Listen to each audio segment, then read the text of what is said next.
everybody. Hello. How you doing? My name is Teso the Starseed. I am joined by my co-host Tori Tori J. J, and we are the Power of Women podcast. On this episode, we wanted to discuss workplace harassment. Yeah. And any kind of workplace, any kind of workplace that you work in, as a woman, what our experiences have been as women working. And we wanted to talk about your experiences too. The kind of environment that society creates for women who are trying to make money. And I know personally, for me, in every establishment I've worked in, I now work for myself, thank you, Father.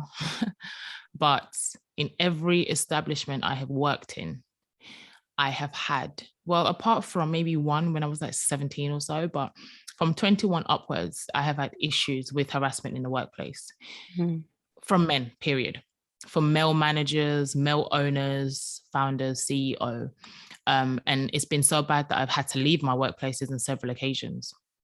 Yeah. So, and it's something that I think we need to talk about, because to piggyback off of the previous episode, I'm sure you guys listened to. If you haven't, make sure you go and listen to it.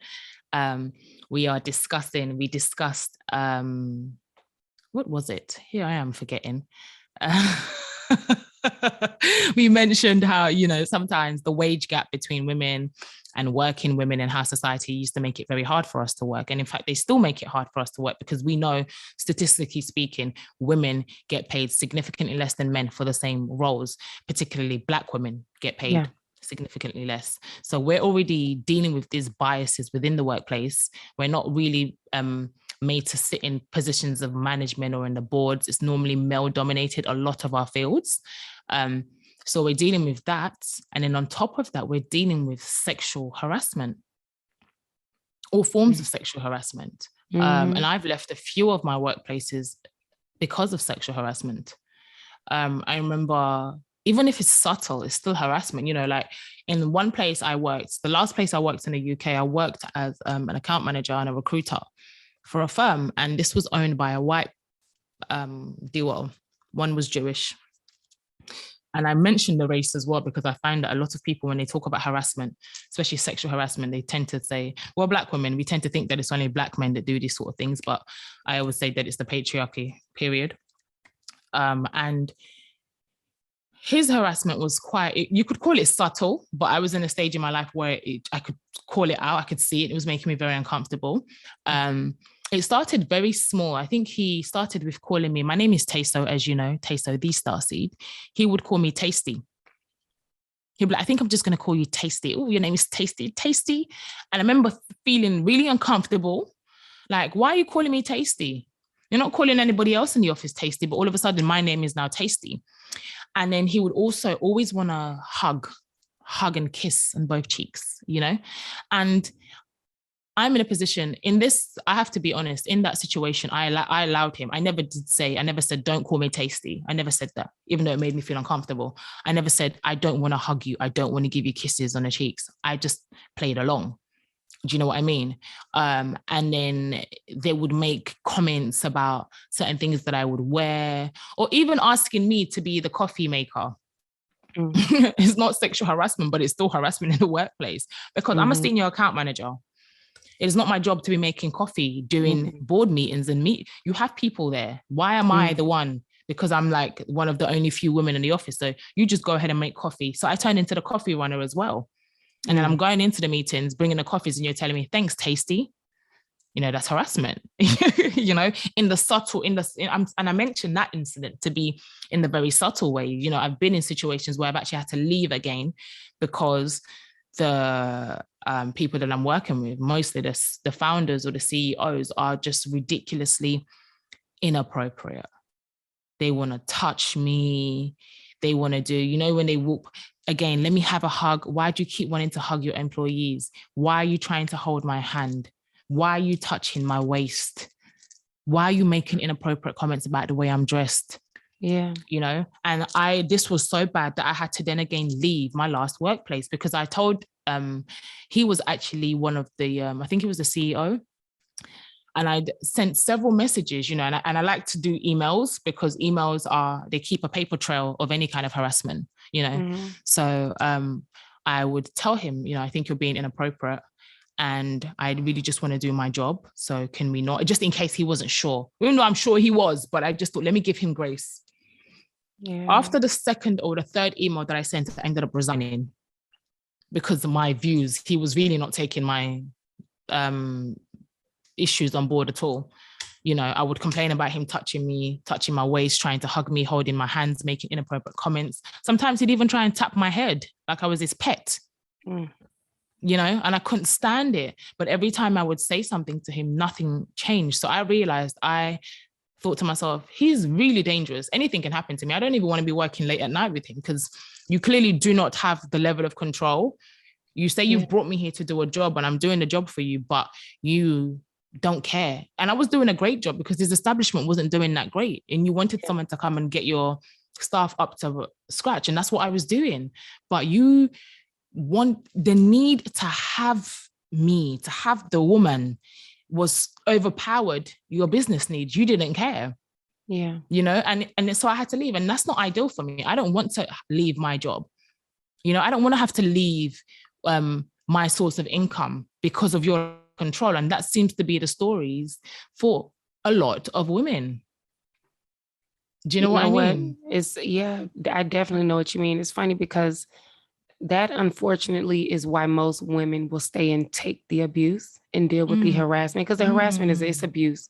And the reason why most people deal with it, even in relationships, most women that are in abusive situations like harassment in their workplace or even in the home, you're there because of your lack of resources and your lack of options. So you've now put me in this uncomfortable position where I can now speak up to you and lose my job, or you now start targeting me in the workplace and making life much more difficult.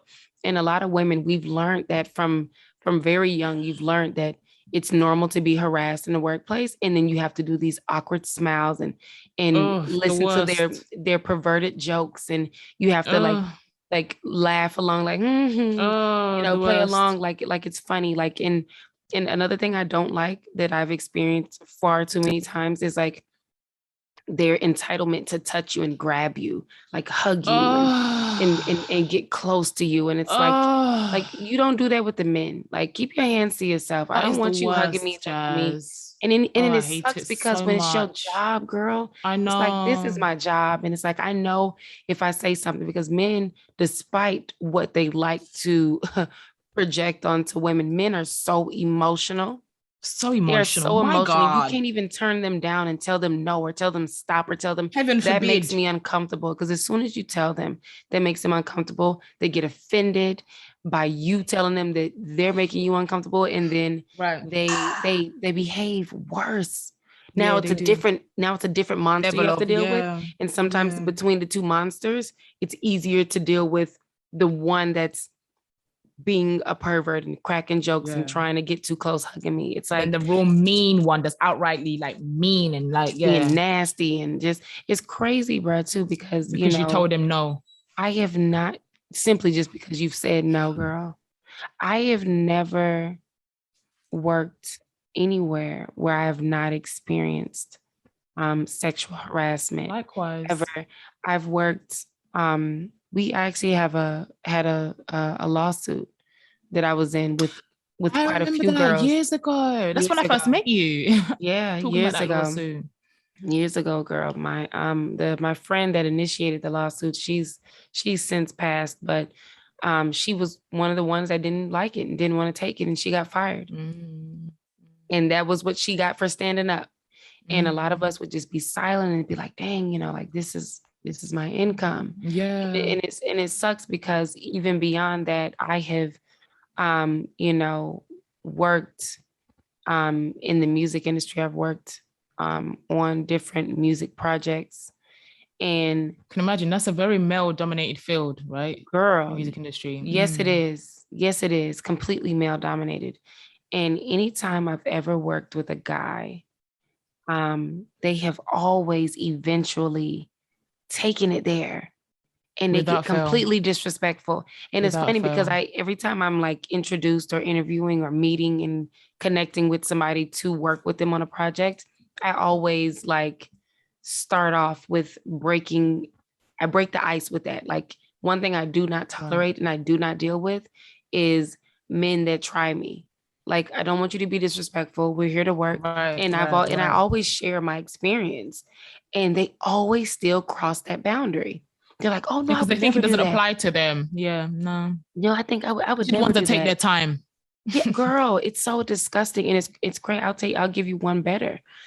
I was in a relationship with a guy, and he was working for, or rather playing for, a large organization.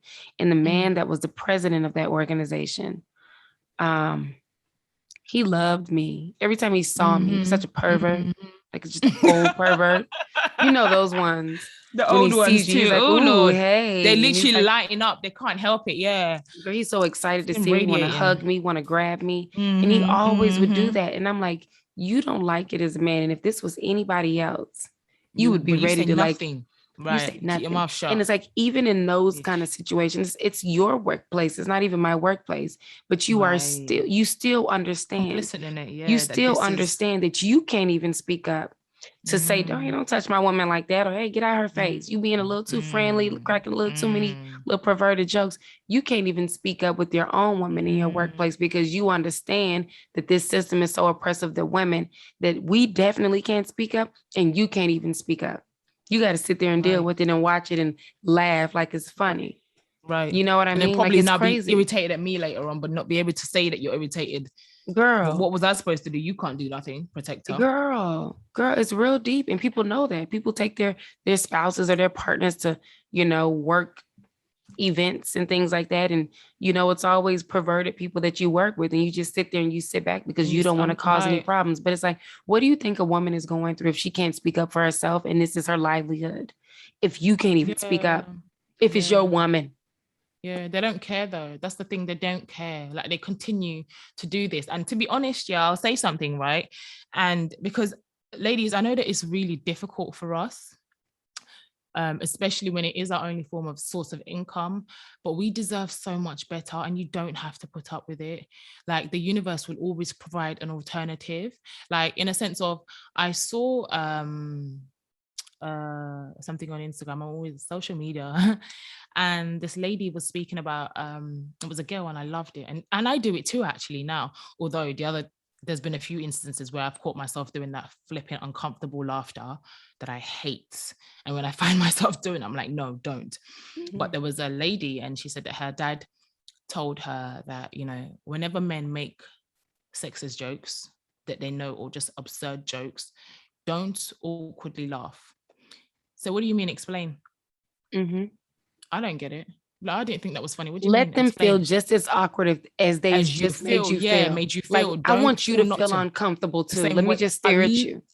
Literally. So then that way you're not laughing. I'm not laughing. I'm not actually. That's a trauma response. It is a trauma response. It's a trauma response. Even a survival of silence response. Yeah, it is. It is. Because oftentimes when we speak up, what happens? And again, doing that is a risk in itself, because they're crazy. And another one can now decide to attack you for speaking up. Yeah. And I'm somebody that literally, if I was to even speak, shut up. I was not allowed to speak to him. Like, are you kidding me? So many men have told me, like, even attacked me for speaking up, shut up. So it's a risk, but to be honest, ladies, we have to, like, the more and more we don't laugh at them, the more and more that it stops, the more and more they become uncomfortable. And I'll give you an example. I think I told you about it. There was a guy that we were out with a few weeks ago, just a guy that tries to talk to me and everybody else. And I'd already sat down. And another thing that I hate that when men do is, if I'm out in a club or anywhere, I'm not here for your entertainment. I beg in the name of God, don't harass me to dance. I did not come here for you. I'm not here for your entertainment. If you want to dance, dance. Right. Don't come here and be dragging me up to perform for you. Like, I find it so irritating. I can't stand it. So the guy was like, oh, Tess, I can tell you want to dance. And if you know me, you know that I'm a chair dancer. It takes a lot for me to stand up and give you my amazing, ferocious dance moves, you know? So oftentimes I just be on a chair, I'm a chair dancer and I'm comfortable, you know, period. So he was like, I think you want to dance. I think you want to stand up and dance. And these times there was another girl there who was talking to too. And I was like, I don't want to dance. I'm fine. I don't want to stand up because I think you do. And I was like, I'm fine. And he kept coming back, and he came back about 6 times, right? And at one point, he even had the audacity to try and pull my hand.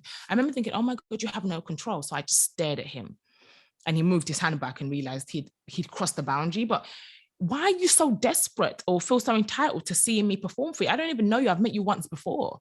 Right. To see me perform for you, that you wanted to drag me up. And then when I said no. And then I found myself, honestly, Jazz, I wish I could have recorded it. I was looking at myself, and I realized he kept coming. And through the times when he kept saying dance, I realized I was doing that. No, no, I don't want to dance. No, I don't want to dance. No. And he just kept coming. He was coming harder. And if anybody was looking on the outside, you would see me physically shrinking. I was actually physically shrinking myself. And I don't even know what it was. It must have been there. In fact, I know it was my ancestors. I know it. The last time he came up to me, this is probably like the 8th or 9th time, and I actually heard myself do that fake laugh, and I could see myself, like my whole body was shrunken, like closed up. I don't know what happened. I literally just went, I will not repeat myself. Just like that. There was no, I just sat straight up and I said, I will not repeat myself. And he automatically, he shrunk back so quickly. It was like I'd stung him. And I could see the attitude changing him as well. He got, but I could care less. First of all, it's really annoying as well, because it's like, do I every day have to get gully, or do I every day have to get firm with you for you to have sense? Right. You know what I mean? But really, I should have just done that from the jump. Yeah. Because clearly that's the only way to deal with you. Because if I'm just talking to you on a normal, no, it's okay, like I did, you continue and you continue and you continue. But if I'm just firm with you from, listen, absolutely not. Yeah. Then what's going to happen is that throughout the rest of the night, you're not going to talk to me, which is perfect. I don't care. Stay away from me. But you're going to label me a bitch. But it's you. I'm a bitch because I'm not responding to your advances, and you're making me feel so uncomfortable right now. Clearly you can see it, because I could feel my uncomfortability radiating outwards. It was very obvious I was uncomfortable, but you did not give a damn. And you were going to continue on and on and on and on until I had to be like, what are you doing? I'm not going to repeat myself. Stop it. I said, no, like, really? Yeah. So ladies, honestly, I think that it's difficult, man, especially in the workplace. I can't even lie and say it's not difficult, because I've been in it so many times. But we need to stop. We need to stop shrinking our voices and being scared of them. Tell them to go to hell. Honestly, like if they're making you feel uncomfortable, like Jazz said earlier, make them feel just as awkward as you do. Don't smile and do the awkward cringe. Say, no, stop it. I really don't like that. And again, if they get offended, that's on them. That's really not on you. That's really on them. But within the workplace, it's very problematic. But I think, I don't know what to, depending on the kind of, I think if anybody is making you uncomfortable in the workplace, you should always voice it. No matter how scared you feel, just voice it, because your voice is worthy. You are worthy. Like, you are allowed to work in an environment that does not make you feel harassed and attacked. If you don't feel comfortable talking to whoever it is directly, I don't know if you guys have HR or anybody else that is created to help you deal with this situation. You might even use an outside body. Sometimes an outside body is really good, that will help you with the next steps and how to kind of deal with the situation. But please don't suffer in silence. You know, please don't suffer in silence. It's quite crazy that this is what we have to navigate as women. Right.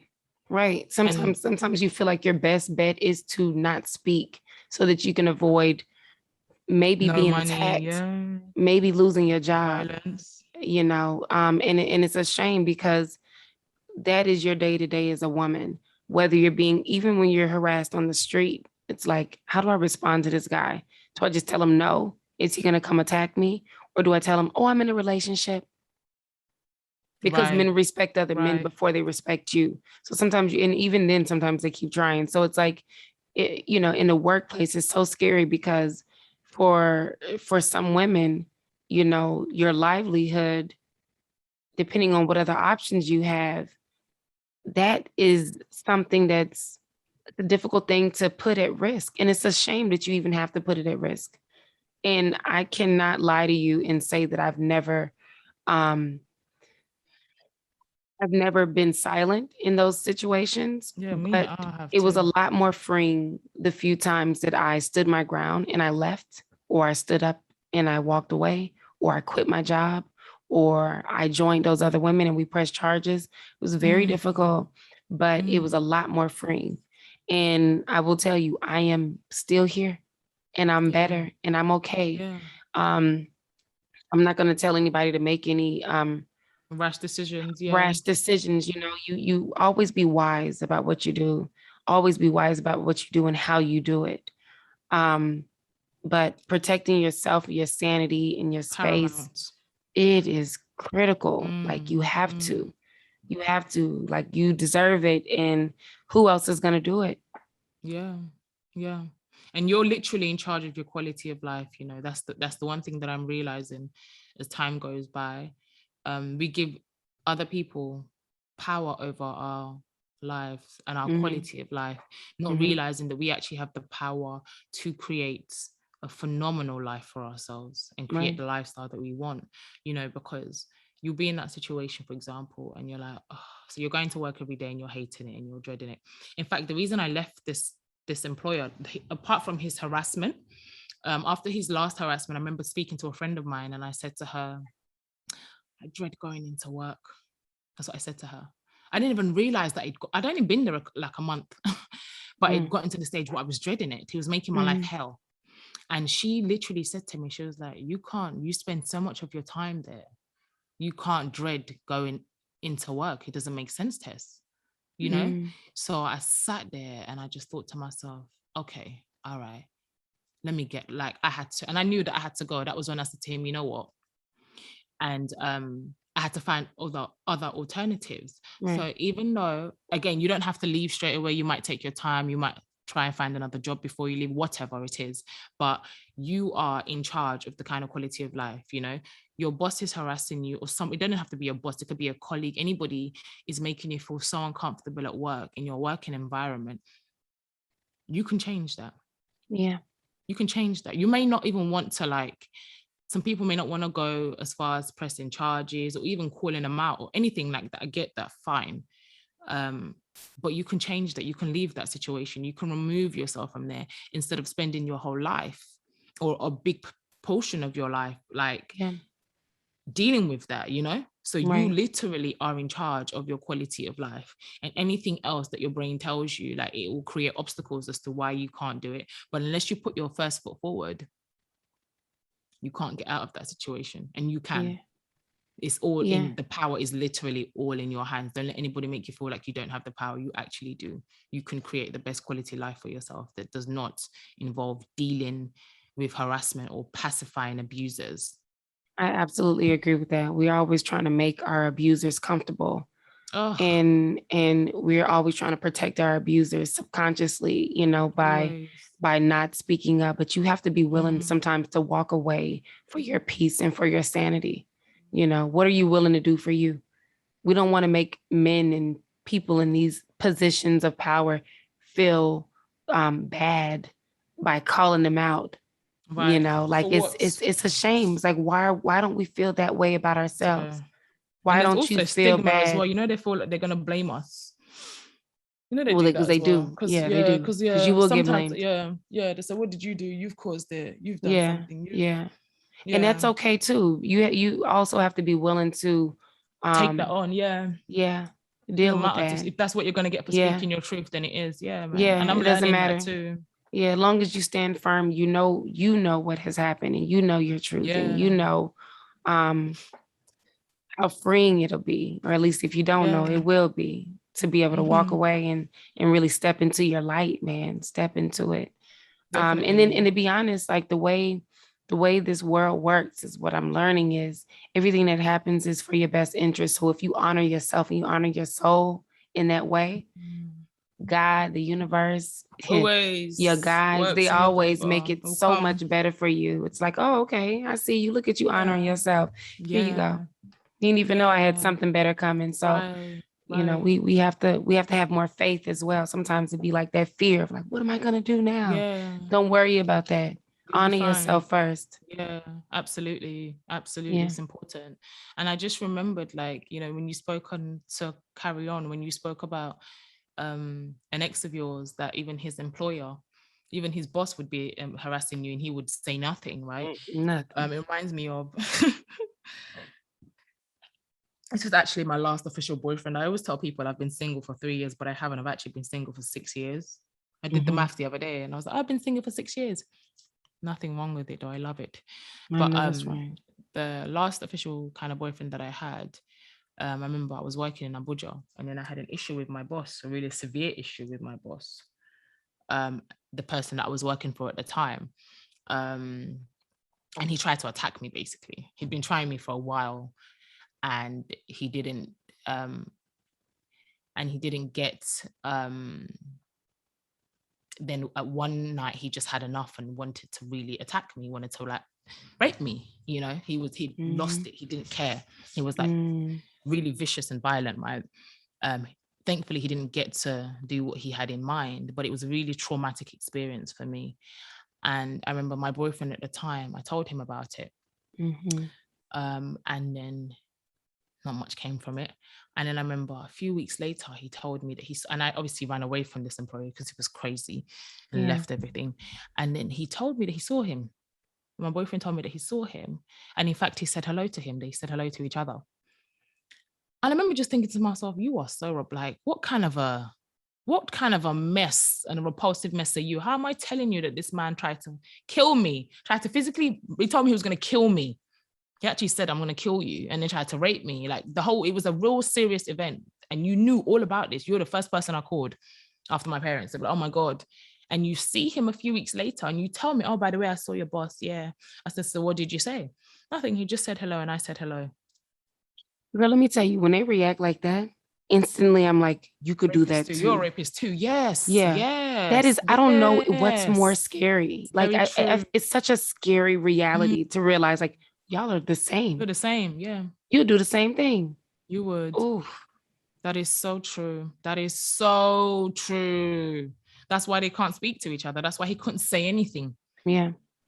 So he couldn't say anything. There was no even like. You don't see anything wrong. He doesn't see anything wrong. I think I would have did it. Absurd. Yeah. I mean, yeah. So it's down to us to fight for ourselves, ladies, you know, and obviously be smart about it. You don't want to be in a situation where you're dealing with a complete lunatic and you're going head to head with him and he gets violent. You know how they can be. Right. So just be smart about it, but you really don't have to put up with it. There are other ways for us to live our lives, you know. Yeah. And it's a shame that we even have to endure workplace harassment. It's actually such a shame. It's another notch in patriarchal's, what do they call it? Bedpost? Yeah. Patriarchy's bedpost. Another like way of oppressing us. Another angle of dealing with it, you know? So. Yeah, man. Well, ladies, like we said, I know what it's like. We've all been there. Like I've never been in a situation where I've worked at a job and I'm working with men and I'm not made to feel uncomfortable or somebody's not putting their hands on me or somebody's not cracking inappropriate jokes, you know, and we feel forced to, we feel forced to, you know, just laugh and deal with it and let it slide, but it doesn't feel good. It doesn't feel good. And, I know firsthand how difficult it is sometimes to leave your job, you know, and I hate that, again, ladies, that we're even in these positions where these are the types of decisions that you're having to make daily. Life-changing. You're going to work and you're trying to decide between your livelihood and your peace, you know, and ladies, free yourself. Speak up, free yourself. It's not worth it. I don't care what it is. Trust me. Matter of fact, it might be your calling to go ahead and start that business that you wanted, or, you know, to go apply at that other company that you heard about, you know, but speak up and honor yourselves. Honor yourself. Powerful. Yeah. Yeah, ladies. Well, as always, it's been beautiful, absolutely beautiful, ladies. Always beautiful. We love you. We thank you for stopping by and tuning in with us. You know, you can find us at the PAL Podcast on Twitter and Instagram. And until next week, ladies, we'll see you later. We'll see you later, guys. Bye. Bye.